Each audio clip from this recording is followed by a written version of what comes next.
So Jocelyn, I have got no idea what we're going to talk about because although I've known you for a long time and we've been colleagues and we've been on examination panels, we worked for the AMEB, we even went to Tamworth together, I don't actually know much about you. So let's talk about music early days for Jocelyn here in Sydney. Music early days for me was starting to learn the piano at the age of 5, at the same time that my older sister started and my father started. And we all started together, and I guess I was the one who kept going, but I used to go up the top of the street to this amazingly un-Australian teacher called Mabs McCosker. And I've got no idea where she was from, but not from Australia. She used to come to the lessons in black slippers. So exotic. Very exotic. I can see why your father wanted to learn the piano. Well, he didn't learn from her. Oh, okay. He learned from a jazz pianist. Okay. But Mabs McCosker was not that enamoured with me because I used to tell her what to do. And I was quite determined I wasn't going to use that fingering or whatever. And my sister and I would go up for duets every Saturday morning. And my sister was very compliant girl, and she would always give her the top part and I would always get stuck on the bottom part, which would annoy the heck out of me because my sister was not rhythmically 100%. But anyway, that was my beginnings.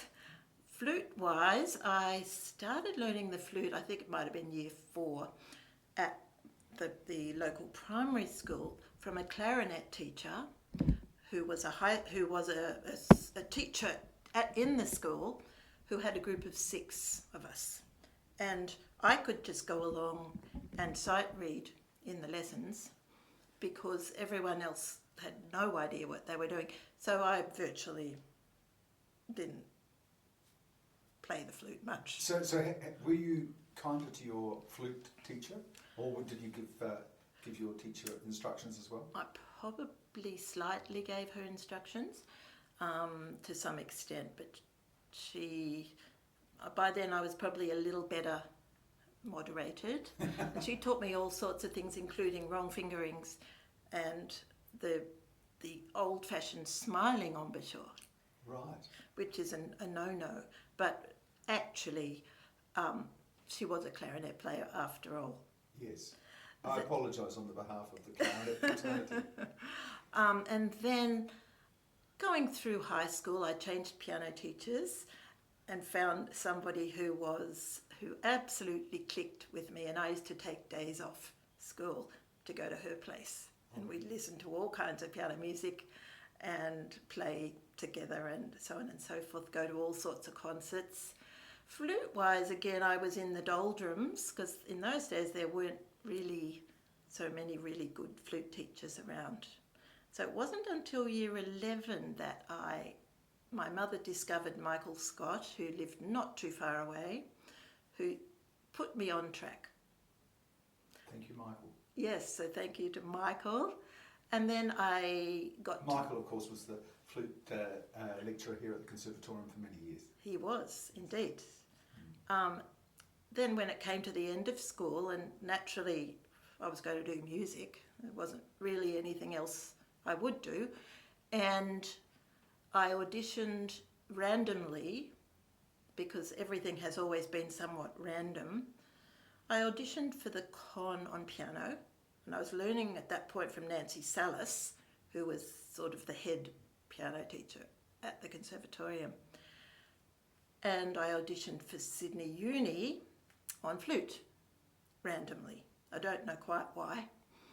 And so I got into both, and my piano teacher said, well, why don't you do the flute? Because there's more future. So I said, oh, okay.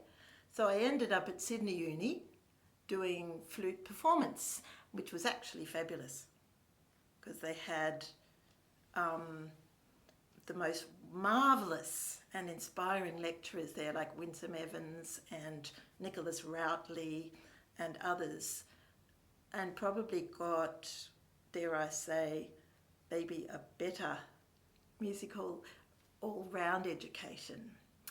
And Peter Platt. Peter Platt was the professor of music at that point, and he was a true inspiration. After that, I joined the National Training Orchestra.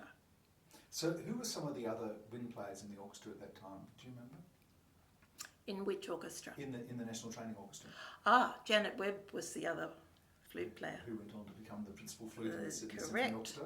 And Janet became one of my closest friends. Lifelong friends. Robert Miller was the conductor of the National Training Orchestra at the time, and he did used to say to us that we sounded like vacuum cleaners.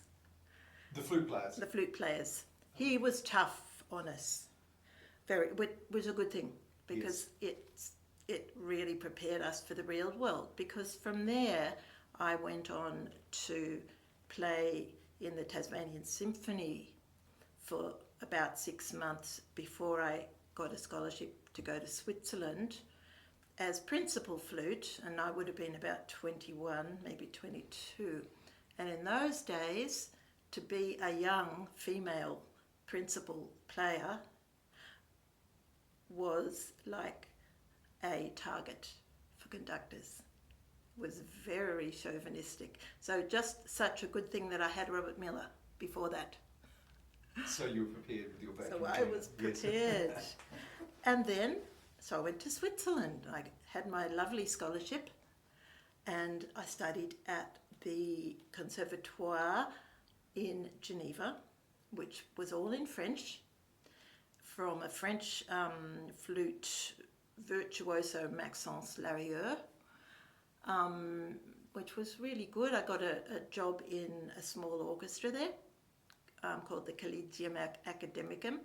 That was attached to the radio, and that was a fabulous job. Stayed there for a couple of the years. Then I met my husband, who was there studying international law, and he was American. So after that, we went to America and found that things were very different. Australia had always been the land of opportunity. If you were good, there were opportunities easily in orchestras. But when I got to America, that was not the case. Very political, hundreds and hundreds of people around. So I thought, okay, what will I do? So I did a master's degree, which In flute? in flute, Yes. yes. And then, but did some other casual work. And shortly after that, we decided to come back to Australia. And so I did. But, so always I've loved orchestral playing. Just, I love the sense of the flute being on the top of everything. That's where my heart lies. Yes. And was getting on pretty well. Unfortunately, I then got a debilitating condition, which is called focal dystonia. And this is a condition that I believe it's a brain stem injury, partly from overuse, but partly from being a super perfectionist. And that was me. And that still affects me a little in certain finger movements, which put an end to my orchestral career.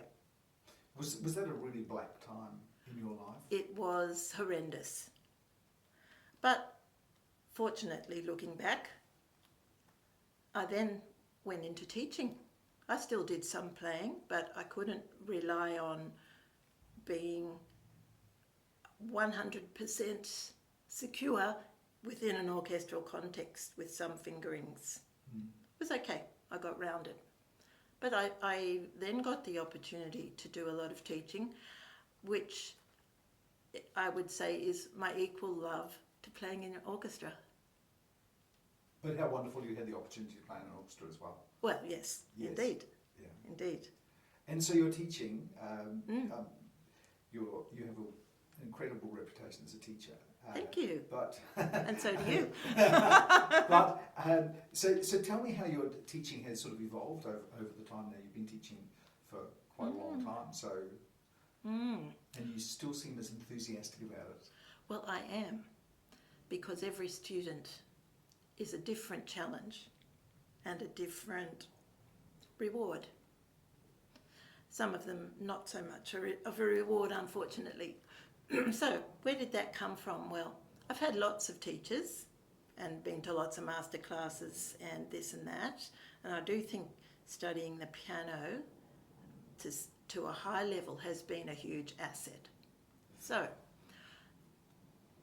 my main teaching inspiration has been David Cubbon, who was my teacher through university. And David unfortunately passed away 20 years ago or so, but he had the most amazing mind. He was a real problem solver. And I remember my first lesson with David, which was in Canberra. I used to travel down to Canberra every 2 weeks for my flute lessons with him. I'd get the plane. I think it cost me $39 return for a student airfare. And I walked in, I played him the J.S. Bach E minor sonata, and he said, "Thank you very much. You just have 5 things that we need to work on. Your breathing, sound, vibrato, articulation, and finger work." And I thought, oh. And then he went on to say, "This is what your embouchure needs to do. Pull that up, pull that down, go like that, do that, do that. This is what your breathing needs to do. Do that, do that, do that." It's super analytical mind, and I think if he had not been a musician, he would have been a scientist. Right. He was a brilliant man.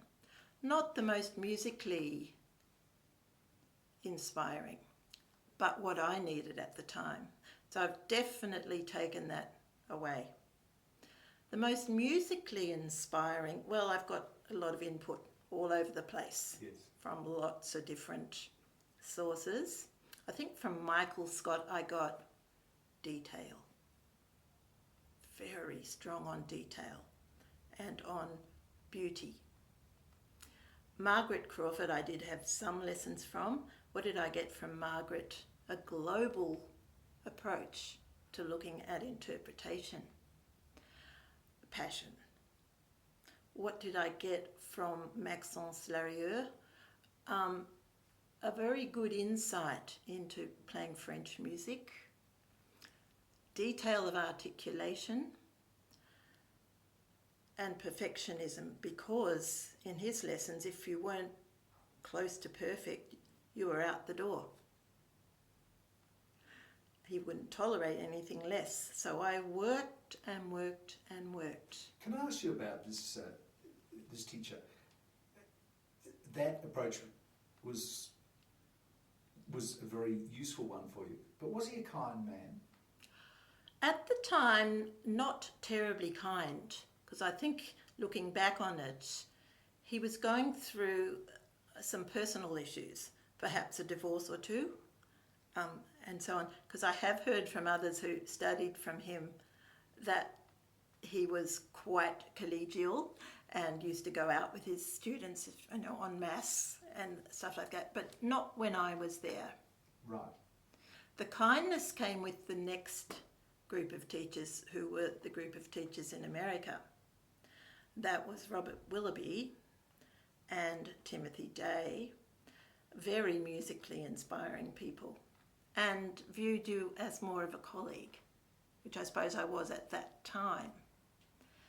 And then finally, the biggest impact came much more recently from Michael Cox. We all know Michael Cox, and that man has to be the most brilliant teacher that there ever was, because he has David Cubbon's knowledge, intricate knowledge of what has to go where for that to come out perfectly. And he has the musical insight and experience of the world to make the most marvellous interpretations. But coupled with that, a generosity of spirit like you've never seen before. Well, what an incredible melting pot of So talent. that's the melting pot. Yes. Now, coupled with the input that I got from piano lessons, which was things like Nancy Salis used to say, interpreting particular piece. Okay, think of the sound of a clarinet here, or think of the basses in the orchestra, or whatever, a different way of looking at things. Fascinating. So, looking to the future, do you have particular, if you could have a spell cast over the situation, is there a particular project that you'd like to do, or is this something that you think, I mean, I know you're always doing things and you've been involved with writing a method book and so on. Yes, I've written a lot of books and I actually love that process, and I would quite like to do more of that. And one thing I do love doing is working with students, with flute students, in the role of accompanist, because it gives them a huge insight. Because you can't learn a piece of music and understand the piece of music without considering the other part. So I'd quite like to do more of that. But I am really enjoying creating resources. But my secret pet project, I've got 2 of them, which I'd like to do one day, is to go to Europe and find every piece of music written by quants. And a lot of them are in manuscript form in libraries, and most of them in Germany, but elsewhere, and get hold of all of them. So not everyone knows about quants, so just tell us briefly about quants. Johann Joachim Quantz, who was the flute teacher and court composer for Frederick the Great of Prussia, and was in that role for probably something like 30 years. Some of that time along with Carl Philipp Emanuel Bach. So that era was one of change, going from that sort of strict contrapuntal Baroque thing through the galant style, Empfindsamkeit, sensitive style, into the classical period. And I've discovered some sonatas of Quantz which really are early classical sonatas. They're still with figured bass, and they've still got hardly anything written in the right hand, if anything. But I'd like to get hold of all of his music and play through all of it. Some of it's better than others. Yes. That's one project I'd like to do. The second project which I'd like to do is have a look at the history of notated articulation in scores. So, all the way back to Handel. Handel, you never see any articulation marks. And then now everything's written. Where did that change happen? It was gradual, and what did it all mean at the time? Didn't always mean what it's meant now. So for instance, the Kieler thing, the German thing that looks a bit like a wedge, that a lot of the later Baroque, early classical composers used, did they mean that to be the same thing as a staccato?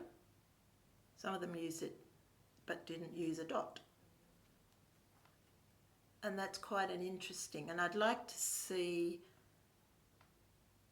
yes, just where, and specifically for flute, just where it became more and more